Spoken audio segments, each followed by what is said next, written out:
Hola, mi nombre es Julia Maldonado Valderrama, del Departamento de Física Aplicada, aquí en la Facultad de Ciencias. Ella es Teresa del Castillo, está en el Departamento de Nutrición y Bromatología de la Facultad de Farmacia y bueno, vamos a explicaros un poco acerca de la física de la espuma.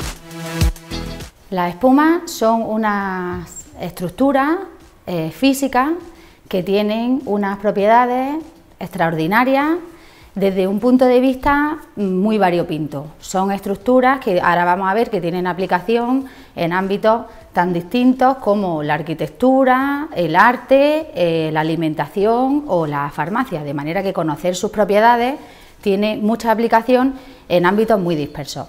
Vamos a ver en esta pequeña conferencia, voy a hablar primero de lo que es una espuma, voy a dar varios ejemplos. Vamos a explicar dos aspectos fundamentales para comprender el funcionamiento, el comportamiento de las espumas a nivel físico, que son la tensión superficial y los agentes espumantes, y luego vamos a ver varios ejemplos que también vamos a hacer en forma de experimento aquí en el laboratorio para que los podáis ver con más facilidad en diversos ámbitos como son la alimentación, la cosmética, biomedicina, arquitectura y también en la naturaleza. Bueno, ejemplos de espuma en nuestra vida diaria, muchísimos. En el baño, el champú, la espuma de afeitar, la espuma del pelo, el gel, pompas de jabón. También ya hemos hablado de que las esponjas son un tipo de espuma que también utilizamos en el baño. En la comida, muchísimo. La mousse de chocolate, un cappuccino, una tarta de merengue, una cerveza, un helado, un bizcocho y también el pan, que de la misma forma que las esponjas son espuma sólida, el pan también es una espuma sólida, como también hemos hablado antes. Y en materiales industriales también, el estropajo, esos materiales porosos de acero, que suelen ser los que se utilizan en aviones, porque al ser en ese formato de espuma son materiales muy ligeros y se utilizan para transporte. Los elementos aislantes que hay en las casas son también, la idea es que sea un material poroso, que tiene muchas burbujas y eso haga muy bien de aislamiento. Una almohada viscoelástica también es una espuma que tiene unas propiedades muy especiales porque se adapta perfectamente a tu forma, pero luego es capaz de recuperarla. Y el poliespan, que también a través de ese material poroso, pues tiene esas propiedades aislantes y nos permite tomar una bebida fría, una bebida caliente, sin quemarnos las manos. ¿Qué es una espuma? Todos esos materiales son muy distintos. ¿Qué tienen en común todos esos materiales? Una espuma ya hemos visto que es una mezcla de dos fases, que es un coloide, que ya lo hemos presentado. Esas dos fases, una es el agua o un medio líquido y la otra es el aire. Si uno mezcla aire con agua, no se mezclan. No tenemos la espuma. De esa manera no se consigue la espuma. ¿Por qué? Por la tensión superficial. La tensión superficial es una fuerza que ocurre entre las moléculas de agua que se encuentran en la superficie, que están unidas más fuertemente entre ellas que las moléculas que están debajo, puesto que no tienen ninguna molécula encima y entonces sus enlaces son muy fuertes. Esas moléculas están unidas muy fuerte y son capaces de tirar, por ejemplo, la una de la otra en los fenómenos de capilaridad, que ahora vamos a ver en un experimento. En este primer experimento, en el que vamos a poner de manifiesto cómo la tensión superficial es capaz de tirar de una molécula de agua de otra y subir en contra de la gravedad atravesando el papel. Hemos puesto un tinte para que se pueda ver efectivamente cómo las moléculas cómo el agua sube y se junta con el color del otro botecillo. Y ahí veis cómo se mueve la línea hasta que se juntan. Esa capacidad que tienen las moléculas de agua de tirar la una de la otra tiene su origen en la tensión superficial. Esa fuerza se manifiesta, esa tensión superficial se manifiesta en que el agua es capaz de resistir el peso de pequeños objetos como por ejemplo un clip o un insecto zapatero de estos que son capaces de caminar por el agua. En este experimento vamos a colocar un clip en la superficie del agua y vamos a ver cómo la tensión superficial es la fuerza que va a hacer que el clip no se hunda, sino que se quede en la superficie. Y vamos a medir, efectivamente, si esa tensión es una fuerza, pues vamos a medirla. Vamos a coger un dispositivo ahora y vamos a medir la fuerza, le vamos a poner un número a esa fuerza con la que esas moléculas de agua tiran la una de la otra si el agua está sola y no tenemos ningún otro ingrediente. Bueno, la tensión superficial del agua se puede medir a través de una medida de fuerza que hacemos con un dinamómetro.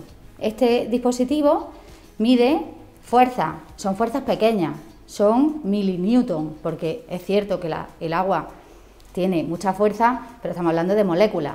Entonces, sabéis que la fuerza se mide en newton, esto está midiendo una milésima de newton, pero bueno, a nivel, luego sumado a la cantidad de moléculas de agua que hay en la superficie, se traduce en una fuerza que verdaderamente puede tener un efecto muy grande.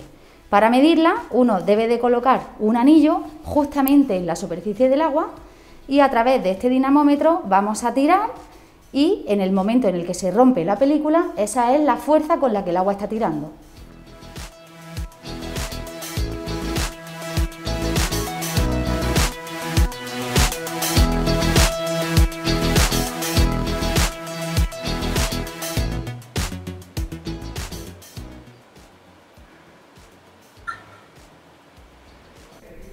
Nos falta un ingrediente para hacer la espuma.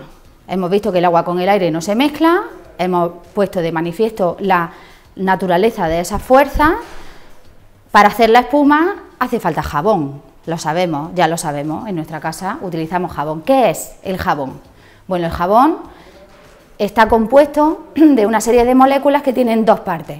Una parte le gusta el agua, otra parte no le gusta el agua.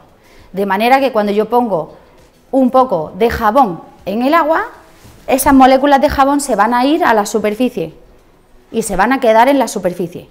Y os lo vamos a demostrar. Se demuestra fácilmente con un experimento en el que vamos a demostrar cómo al poner una gota de jabón en la superficie del agua, lo que había en la superficie se aparta. Bueno, este es el clásico experimento de la pimienta, seguro que alguna vez lo habéis visto en YouTube, en alguna fiesta de animación infantil, porque parece un poco magia.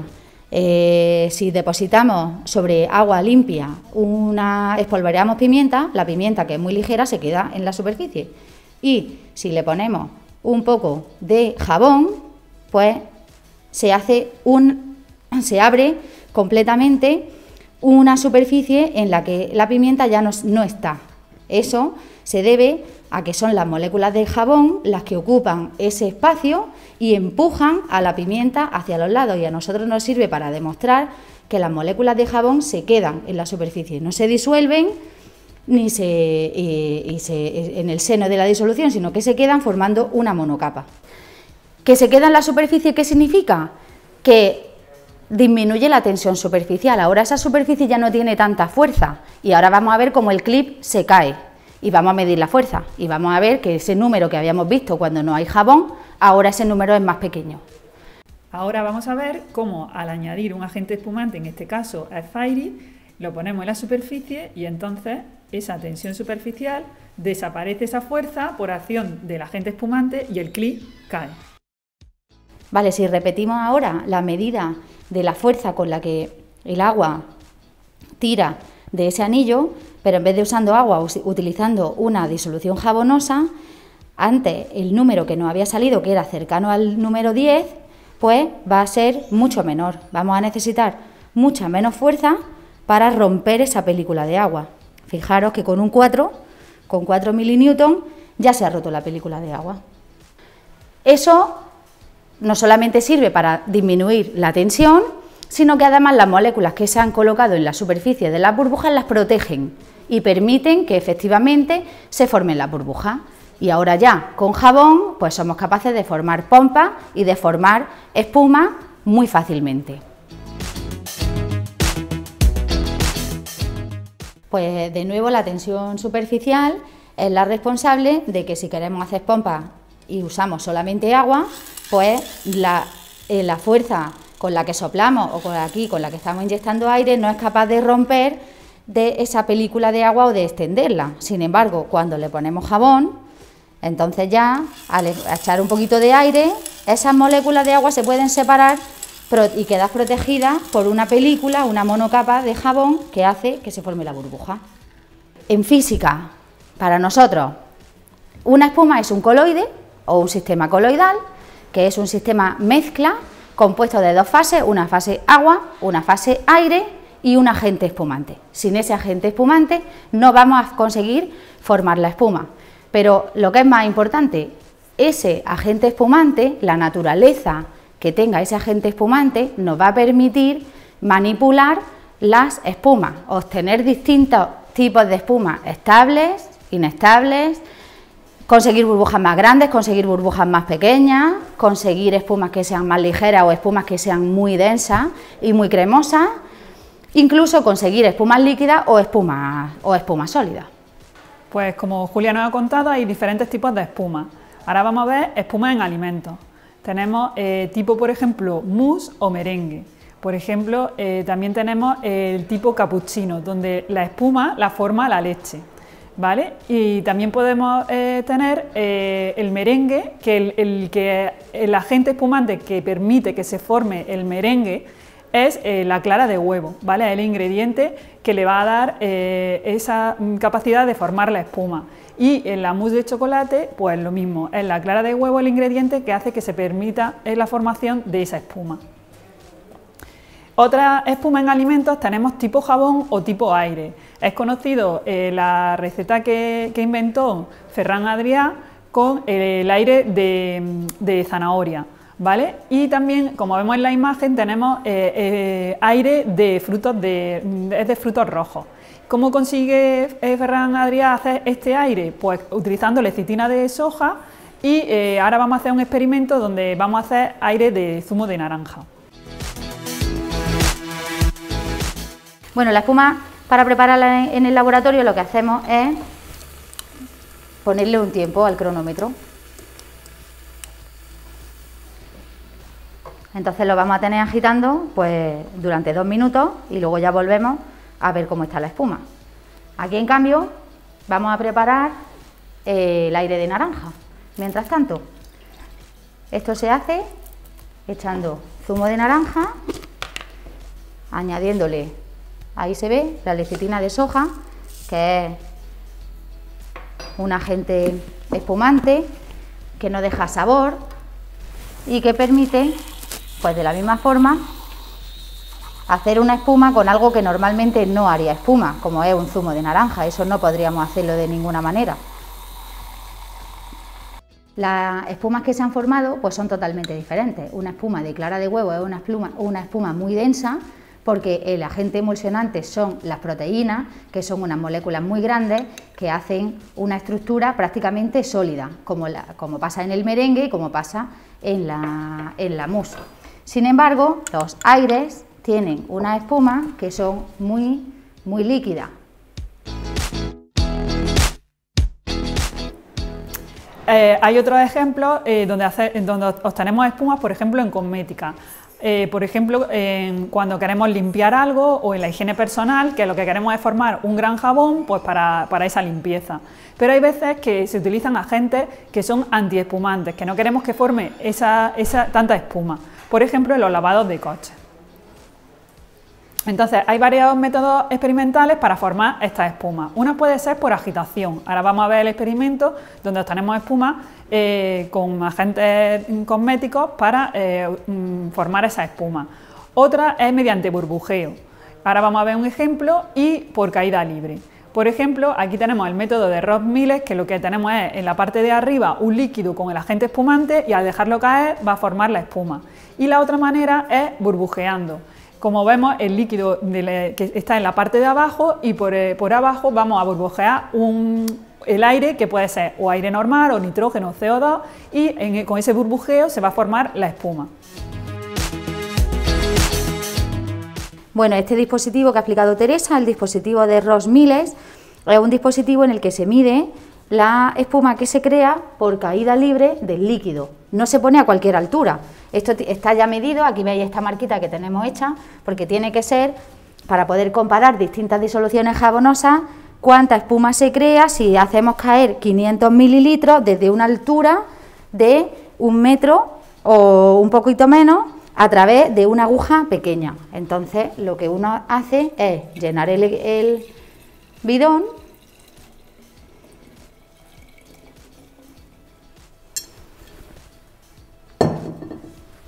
y abrir el grifo.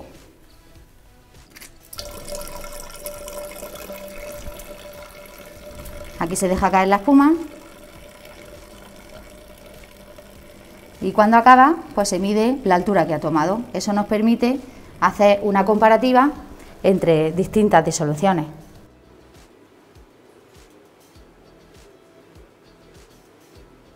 Ya se ha terminado, entonces ahora uno fácilmente puede medir en esta probeta graduada tanto el volumen de espuma como el volumen de líquido. Nosotros en el laboratorio, si ahora queremos medir las características de esta espuma, lo que hacemos es midiendo a lo largo del tiempo cómo esta línea va desplazándose hacia arriba, lo que significa que el agua que hay en las burbujas cae y el aire se comienza a evaporar. Este dispositivo es un agitador mecánico que nos va a permitir controlar cómo formamos la espuma. Hay veces que nos interesa agitar más tiempo y a menos velocidad y otras veces que nos interesa hacer una espuma muy rápido y en menos tiempo. Eso, el tiempo lo controlamos con un cronómetro y como vais a ver aquí, por ejemplo, si queremos agitar lentamente, podemos, aquí aparecen las revoluciones por minuto a las cuales estamos haciendo el batido y podemos subir, subir, subir. También hay espumas que se utilizan en biomedicina, por ejemplo en el tratamiento de varices. Como vemos, aquí tenemos una vena donde el flujo sanguíneo pasa de forma normal y fisiológica. En cambio, en la vena del dibujito, que está hinchada, vemos que se ha hinchado y entonces se forma la variz y el flujo pues no es el correcto y el fisiológico. Entonces hay tratamientos donde se inyecta un fármaco que se llama esclerosante.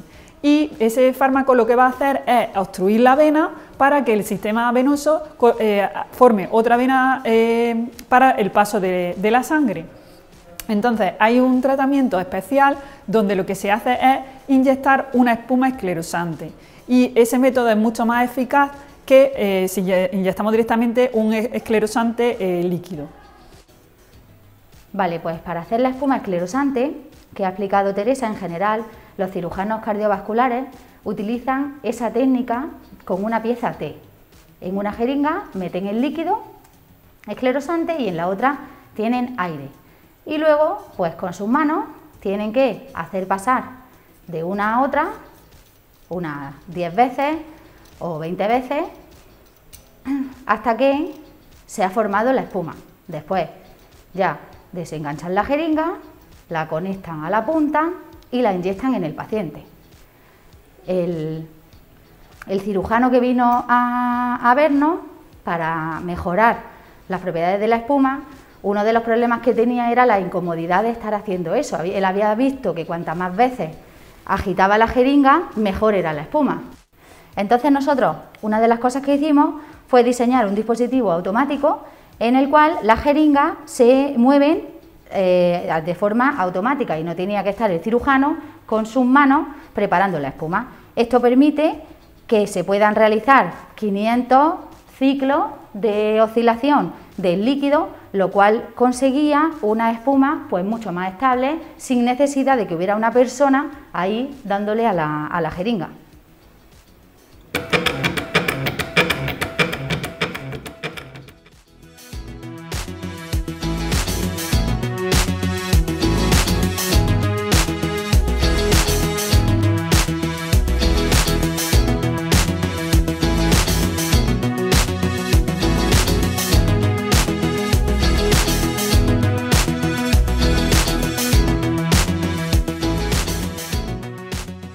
Las espumas también han tenido aplicación en campos muy distintos a los campos alimentarios y cosméticos y las espumas que uno se encuentra en el día a día. Sin embargo, conocer cómo se forman esas espumas a nivel líquido y conocer muy bien esas espumas de jabón, pues por ejemplo permitió diseñar el Centro Acuático Nacional de Pekín.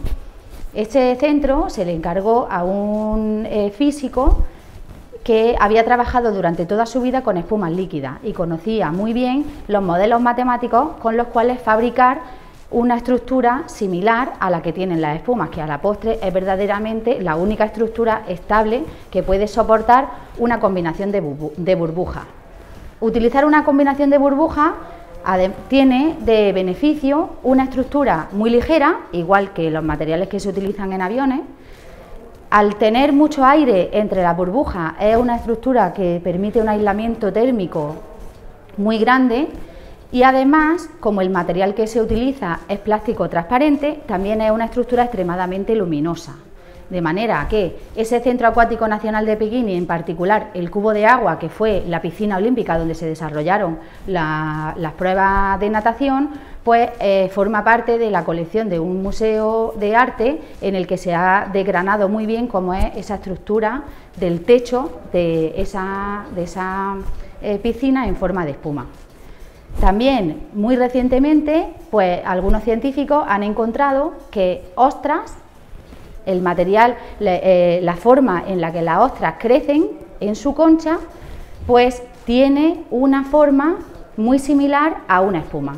Esas conchas desarrollan de manera natural una estructura porosa que cuando uno la analiza con técnicas de microscopía muy avanzadas en 3 dimensiones, pues tiene un comportamiento tiene una forma similar a la espuma, pero no solamente una forma similar, sino una evolución muy similar a cómo evolucionan las espumas de manera natural.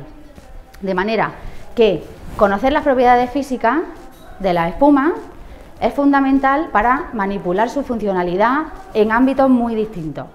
Se puede desarrollar sistemas innovadores, materiales muy resistentes y materiales ligeros, alimentos saludables, tiene aplicación en arte y en arquitectura, incluso en la naturaleza y por supuesto la espuma es maravillosa, en la fiesta de la espuma siempre un elemento súper divertido en cualquier fiesta. Muchas gracias.